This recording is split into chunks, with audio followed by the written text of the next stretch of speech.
अहिल्यानगरमधनं आहे। निवडणुकांची रणधुमाळी सुरू असताना अहिल्यानगरमध्ये खळबळजनक घटना घडलेली आहे। इथले जे काँग्रेसचे अध्यक्ष आहेत त्यांचं अपहरण करण्यात आलं आणि केवळ अपहरण झालं नाही तर त्यांना मारहाण करण्यात आली अशी घटना समोर आल्यामुळे मोठी खळबळ माजलेली आहे। सचिन गुजर आज सकाळी फिरण्यासाठी म्हणून बाहेर पडलेले त्याच वेळेला 2 जणांनी त्यांना जबरदस्तीने गाडीत टाकलं, पुढे बेदम मारहाण करत एका रस्त्यावरती सोडून देण्यात आलं। त्यानंतर सचिन गुजर यांनी पोलिसात धाव घेतली, तक्रार दिली आणि या तक्रारीनंतर पोलिसांनी चंदू आगे आणि त्याच्या साथीदाराला अटक केली आहे। सचिन गुजर यांनी छत्रपती शिवाजी महाराजांचा एकेरी उल्लेख केल्यानं आणि महाराजांविषयी अपशब्द वापरल्यानं मारहाण केल्याचा आरोप चंदू आगेनं केलाय।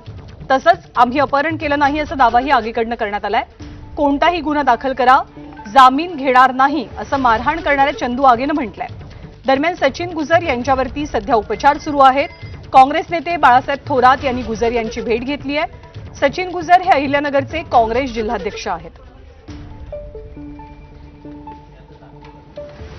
बेलापूर रोड येथे जात असताना मला सदर व्यक्ती सचिन गुजर तिथे दिसला, तर मी त्या सचिन गुजरला म्हटलं, अरे बाबा तू शिवाजी महाराजांबद्दल असा अपशब्द का वापरतो, अरे का रे का करतो? तो म्हणे का तुझा बाप लागतो का म्हणे, तो असं बोलला। त्याच्यामुळे माझा अजून राग अनावर झाला। मग मी त्याला 2-3 फटके तिथं बेलापूर रोडला मारले। मी त्याला त्या ठिकाणी मी शिवाजी महाराजांसाठी केलंय, 2 फटके त्याला मारले तर मारलेच। मी खोटं बोलणार नाही, जे केलंय ते मान्य करणार सगळ्या सोशल मीडियावर अख्ख्या श्रीरामपुरात। आणि काय दाखल करायचं ते करा, पोलीस स्टेशन मध्ये गुन्हे दाखल करा, काय करायचं ते करा। मी जामीन सुद्धा घेणार नाही, महाराजांसाठी मी सर्वस्वी काही पण करीन। सचिन गुजर आमचा लढाऊ कार्यकर्ता आहे, तत्वाचा आहे, विचाराचा आहे, खूप चांगला वक्ता आहे आणि तोलून मापून शब्द कडक परंतु तोलून मापून हे वैशिष्ट्य त्यांचं आहे।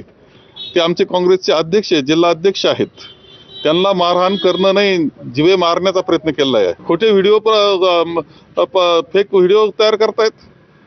कोणाचा कोण पाठीशी यांच्या?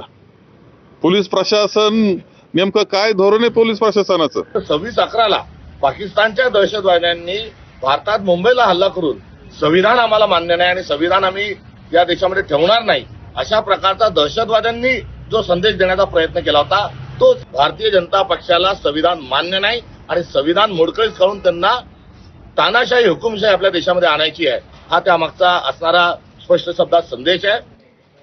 यापुढची बातमी आहे हर्षवर्धन